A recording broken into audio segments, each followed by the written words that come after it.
नमस्कार. गणेश चतुर्थीनंतर तिसऱ्या दिवशी गौरीचे आगमन होते.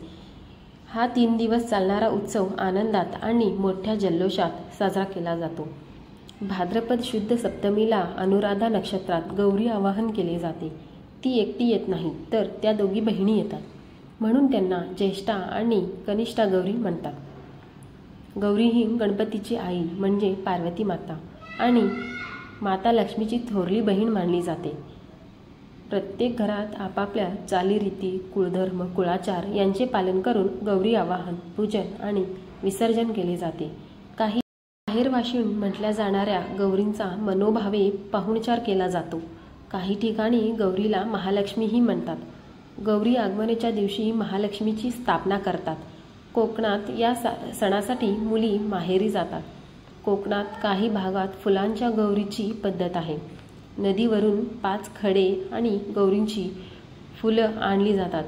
त्या फुलांची घरी आणल्यावर पूजा केली जाते आणि त्यांची गौर बांधतात. तिला साडी, दागिने, मुखवटा घालतात. काही भागात मूर्तीची पूजा होते. बऱ्याच भागात लाकडी गौरी असतात, मुखवटेही असतात. दरवर्षी त्यांना साडी नेसवून अगदी देवाप्रमाणे नटवतात.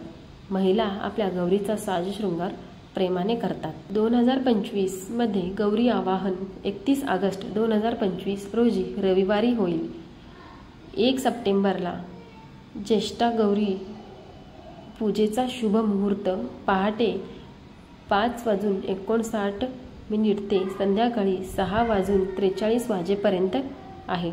ज्येष्ठा गौरी विसर्जन 2 सप्टेंबर 2025 रोजी होईल. पहिला दिवस असतो तो गौरी आवाहनाचा दिवस. आपापल्या परंपरेप्रमाणे घराच्या उंबऱ्यातून आत आणताना जिच्या हातात गौरी असतील त्या बाईचे पाय दुधाने व पाण्याने धुतात आणि त्यावर कुंकवाचे स्वस्तिक काढतात.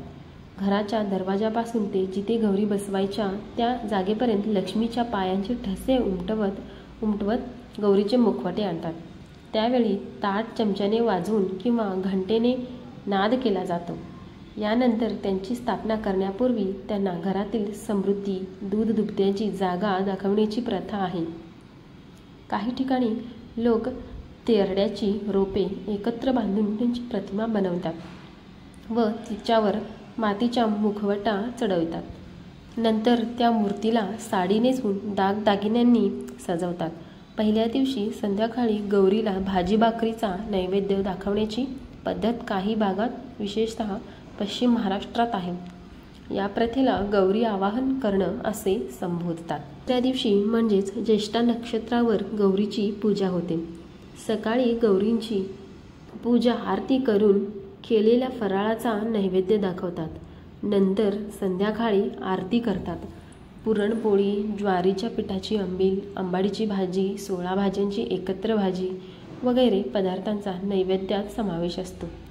नैवेद्यात शेंगदाणा आणि डाळीची चटणी, पंचामृत, पडवळ घालून केलेली ताकाची कढी, कटाची आमटी, वेगवेगळ्या प्रकारची भजी, पापड, लोणचे असे सर्व पदार्थ केळीच्या पानावर ठेवतात. तिसऱ्या दिवशी म्हणजेच मूळ नक्षत्रावर गौरीचे विसर्जन करतात. त्या दिवशी सकाळी सुताच्या गाठी पाडतात. त्या सुतात हळदी, कुंकू, सुकामेवा, बेलफळ, फुले, झेंडूची पाने, काशीफळाचे फूल, रेशमी धागा या वस्तू टाकून गाठी पाडतात. यामध्ये हळदी, कुंकू, रेशमी सूत, झेंडूची पाने, काशीफळाचे फूल हे महत्त्वाच्या वस्तू असतात. नंतर गौरींची पूजा आणि आरती करतात. गोड शेवयांची खीर, उडीद डाळीचा भाजलेला पापड यांचा नैवेद्य दाखवतात. या तिसऱ्या दिवशी गौरीच्या चेहऱ्यावर एक प्रकारची उदासीनता दिसून येते. गौरींची पूजा आरती करून पुढील वर्षी येण्याचे आमंत्रण देऊन त्यांचा निरोप घेतला जातो आणि त्यांचे पाण्यात विसर्जन केले जाते. गौरीचे पाण्यात विसर्जन केल्यावर परत येताना थोडी वाळू घरी आणून ती सर्व घरभर टाकतात. त्यामुळे घरात समृद्धी येते व झाडाझुडपाची कीटकांपासून संरक्षण होते अशी समजूत आहे. गौरी म्हणजेच पार्वतीचेच रूप आणि गणपती हा गौरीचा पुत्र म्हणजेच गौरी गणपतीची आई आहे. परंतु राज्यातील काही भागामध्ये काही भागात गौराईला गणपतीची बहीण तर काही ठिकाणी गौराईला गणपतीची बायको देखील मानले जाते. खरं तर गौरी ही गणपतीची आई आहे. 3 ते 4 दिवस आधी आलेल्या आपल्या बाळाला घेऊन जाण्यासाठी गौरी माहेरी येते. या दिवशी भगवान विष्णूंची पत्नी देवी लक्ष्मीची पूजा केली जाते. तर गौराई कोणत्या गोष्टी केल्याने प्रसन्न होतात ते आपण जाणून घेऊया. गौरीला प्रसन्न करण्यासाठी तिला छान कपडे घालून पूजेला सुरुवात करावी. मनोभावे भक्ती करावी. देवीची उत्तर पूजा ही तिचे आभार मानण्यासाठी आणि निरोप देण्यासाठी केली जाते. उत्तर पूजेच्या वेळी गौरीला हळद, कुंकू, चंदन, नारळ, सुपारी आणि इतर अनेक गोष्टी अर्पण केल्या जातात. फराळाचे पदार्थ, सुकामेवा यांचा नैवेद्य दाखवतात. दिवा, उदबत्ती ओवाळून आरती केली जाते. यामुळे गौरी माता प्रसन्न होते. गौरी आवाहनावेळी कोणत्या चुका करू नये ते जाणून घेऊया. गौरी आवाहनावेळी स्वच्छता पाळावी. गौरी आवाहनाचा मुहूर्त चुकवू नये. नित्य नियमाने पूजा करावी. पूजा करताना चुका करू नयेत. मांसाहार करणे टाळावे आणि पवित्र्याची विशेष काळजी घ्यावी.